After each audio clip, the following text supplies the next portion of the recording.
Bonjour à tous et bienvenue sur la chaîne YouTube des numériques. Aujourd'hui, j'ai reçu enfin le nouveau MacBook Air M2 que vous attendez tous. Alors on l'a reçu un petit peu en retard, donc je vais seulement vous faire une vidéo d'unboxing. On va regarder ensemble un peu qu'est-ce qui change au niveau esthétique. Et puis la semaine prochaine, on arrivera à publier le test vidéo pour vous parler de tout ce qui a changé en interne et en externe. Allez, c'est parti, on va regarder ça ensemble. Alors je vous l'ai dit, le MacBook, on l'a reçu un petit peu en retard. Donc là, je vous fais une petite vidéo d'unboxing un peu tranquillou entre nous. On va montrer le nouveau châssis et puis on verra donc un peu plus tard les perfs du nouveau M2.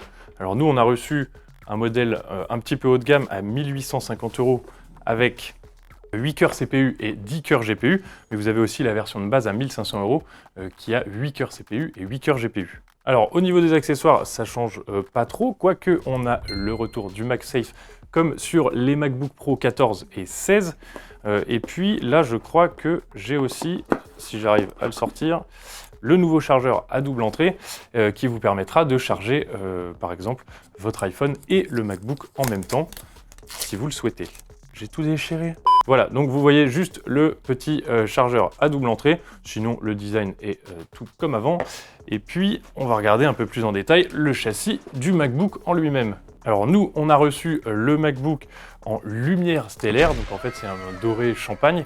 Vous avez aussi une nouvelle couleur que tout le monde est content de découvrir, c'est le bleu minuit.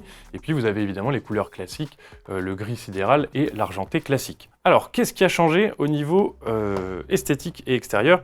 Hop. Alors, qu'est-ce qui a changé? Vous avez les grilles des haut-parleurs qui ne sont plus disposées de part et d'autre du clavier.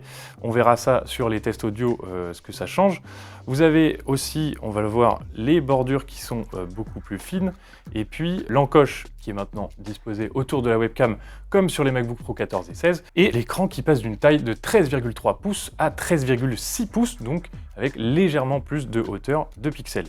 Vous avez un châssis qui a été affiné d'environ 20% par rapport à la génération précédente. Et puis vous voyez que le châssis a été aussi aplati comme sur les MacBook Pro. Il n'est plus biseauté comme sur les anciennes générations. Tant que j'y suis, au niveau des ports USB, vous avez toujours les deux ports USB Thunderbolt sur le côté. Mais cette fois, vous avez la prise MagSafe qui revient pour charger son MacBook en toute sécurité et éviter de le faire tomber de la table si on se prend les pieds dans le câble. Alors voilà pour un petit tour du propriétaire et des changements de design esthétique. Alors évidemment, nous, ce qui nous intéresse aussi, c'est les performances de la puce M2. Alors on a pu tester le MacBook Pro 13 pouces M2 il y a quelques semaines.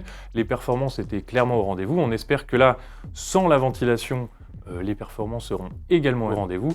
Et ça, on le verra d'ici quelques jours. On verra aussi si le MacBook Pro 13 pouces vaut encore le coup, puisque vous savez que son design n'a pas évolué. Alors il intègre la nouvelle puce M2 évidemment, mais avec ce tout nouveau châssis de MacBook Air et la puce M2 également intégrée, on se demande si le MacBook Pro vaut encore le coup. On le saura au cours des prochains jours également.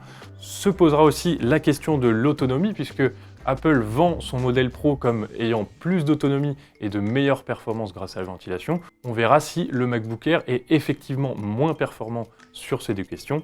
Et puis, dans les prochains jours, je vais évidemment tester toute la partie audio, l'écran et les performances en profondeur. Voilà, c'était tout pour ce petit unboxing. N'hésitez pas si vous avez des questions dans les commentaires en attendant de voir la vidéo test. Normalement, le test écrit sera déjà terminé, vous pourrez le retrouver dans la description. On se retrouve pour la prochaine vidéo. Moi, j'ai pas mal de pain sur la planche avec tous mes tests.